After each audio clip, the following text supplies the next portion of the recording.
কালকে নিয়েছিলি ওটার সময় 10টা সকাল 10টা রাত্রি 10টা। মূলত কি কারণে জয়রাম মেডিকেল হলে আপনারা এসেছেন?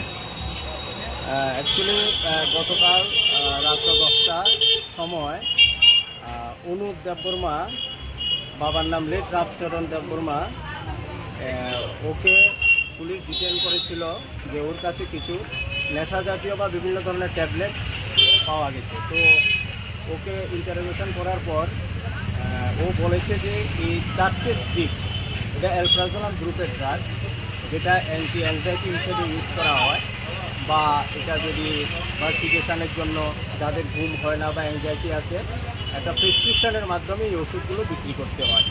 তো অনুপ দেববর্মা ওনার স্টেটমেন্টেও বলেছে যে রাত্র 10টার সময় উনি এসে উইদাউট এনি প্রেসক্রিপশান ঘুমের ওষুধ দেওয়ার জন্য ওদেরকে বলেছে।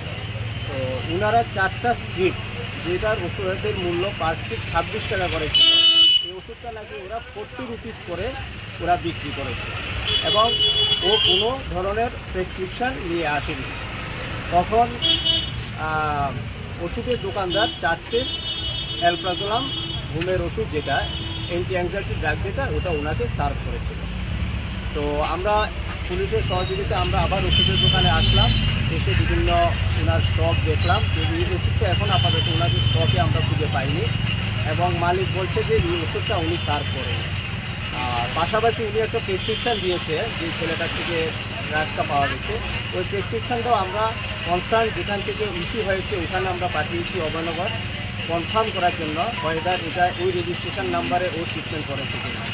তো এখন প্রাথমিকভাবে এই সম্পূর্ণ কমপ্লেনটাকে আমরা আগেই বলেছি, আমরা ড্রাগ এডিকশানের পারপাসে যদি মিসইউজ হয় কোনো ওষুধ, সেটাকে আমরা কোনোভাবে প্রশ্রয় দেব না এবং আমরা এটার একদম ডেপথ ইনকোয়ারি আমরা আগেও করেছি। আপনারা জানেন কিছুদিন আগে এখানে একটা ওষুধ অলরেডি এখন সাসপেনশনে আছে দোকান, এই ধরনের একটা অপরাধের জন্য। এখনও ইনভেস্টিগেশন চলছে। আমি এখন ওনাদের এই ওষুধটা পার্সেল আছে কিনা বা ডিস্ট্রিবিউটারকে ওনাদের কাছে ওষুধটা আদৌ ওরা কিনেছেন কিনা, কারণ ওষুধের দোকানের মালিক রিফিউজ করছে যে উনি বলছে এই ধরনের ওষুধ উনি আনেননি। তো এখন ইনভেস্টিগেশন করার পরে আমরা জানতে পারবো যে মালিক ওষুধটা কিনে এনেছে কিনা। যদি ওষুধটা কিনে এনে এবং প্রেসক্রিপশান ছাড়া উইদাউট ইস্যুইং ক্যাশ মেমো যদি ওষুধটা বিক্রি করে, তাহলে দোকানের বিরুদ্ধে কঠোর ব্যবস্থা নেওয়া হবে। স্যার সিসিটিভি ফুটেজ তো থাকার কথা, সিসিটিভি আছে, সিসিটিভি ফুটেজ চেক করেছেন? হ্যাঁ, আমরা অনুপ দেববর্মাও বলেছিল রাত 10টা অ্যারাউন্ড 10টা নাগাদ সে এসেছিল। তো সেই হিসেবে ওনারা বলছে ওনারা দেননি। তো সেই হিসেবে আমরা যেটাকে কনফার্ম করার জন্য ইন প্রেজেন্স অফ পুলিশ আমরা সিসিটিভি এক্সপার্ট এনে আমরা টোটালি এটাকে আমরা রিভিউ করেছি।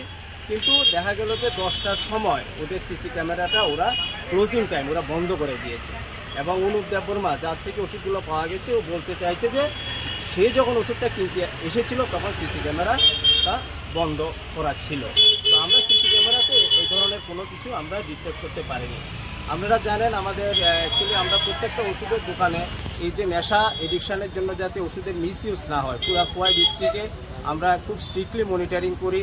সিরিঞ্জের জন্য আমরা অনেক রেস্ট্রিকশান দিয়েছি, 1 ml সিরিঞ্জ যাতে বিক্রি না হয়।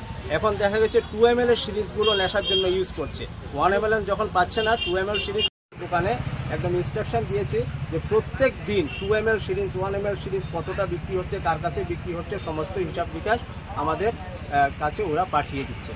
তো এবং আমরা সিসিটিভি ক্যামেরা, যেটা আমি বলছি আমাদের অ্যানকর ডিএম স্যারের থেকে আমাদের ইনস্ট্রাকশন যে প্রত্যেক দোকানে সিসি ক্যামেরা থাকতে হবে।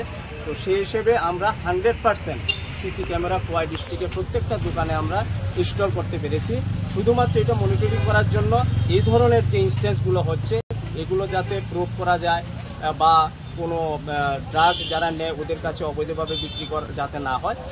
ওভারঅল এভরিথিং মনিটরিং করার জন্য সিসিটিভি ক্যামেরাগুলো আমরা ইনস্টল করেছি। কিন্তু এই পরিস্থিতিতে এখানে ওরা 10টার সময় সিসি ক্যামেরা ওদের বন্ধ করে দিয়েছে। আমরা 10টা অবধি ওদের ডাটা রেকর্ড আমরা দেখেছি। তো এখন আমার ফার্দার অনেকটি ইনভেস্টিগেশন এখানে আছে, ওরা এই ধরনের ওষুধ কতগুলো কিনেছে, কতগুলো বিক্রি করেছে বা কোনো ডিসপুট আছে কিনা, পাশাপাশি ওনারা প্রেসক্রিপশন যে সার্ভ করেছে এটারও অথেন্টিসিটি যাচাই করে উপযুক্ত এটার অ্যাকশন নেওয়া হবে। স্যার সিসিটিভির রুলসটা কি আছে? এটা কি মানে চালু রাখা দরকার, মানে যখন দোকান খোলা থাকে, নাকি এটা 24 আওয়ার্স চালু থাকবে? না, সিসি ক্যামেরা 100% 24 আওয়ার্স এটা চালু থাকবে। কারণ সিসি ক্যামেরা এটা বন্ধ করার কোনো প্রভিশন নেই, কিন্তু ওনারা রাত্রে যাওয়ার সময় ওরা সিসি ক্যামেরাটা ক্লোজ করে দিয়েছে। এটাও কেন করেছে এটাও আমাদের ইনভেস্টিগেশন পার্টের মধ্যে আছে। Thank you sir.